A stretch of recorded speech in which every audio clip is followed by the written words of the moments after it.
தெரியுமா? அது சிவா சிவா நீ சாட்சி, அம்மை உமையவளே நீ சாட்சி, அது சிவா சிவா நீ சாட்சி, நீ சாட்சி, உமையவளே நீ சாட்சி, பார்வதியே நீ சாட்சி, நீ சாட்சி, பச்சைமாலி நீ சாட்சி, நீ சாட்சி, தென்பலிய கொள்ள போறி எல்லோருமே சாட்சி என்றால் செட்டியுட மார்பதிலே கையிடையால் ஏறினாலே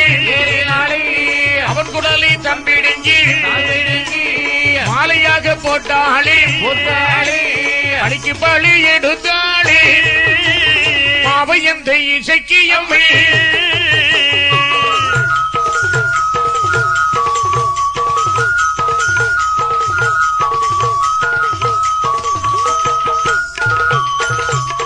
செட்டியை பலி எடுத்து விட்டு 3 மொழி குறவி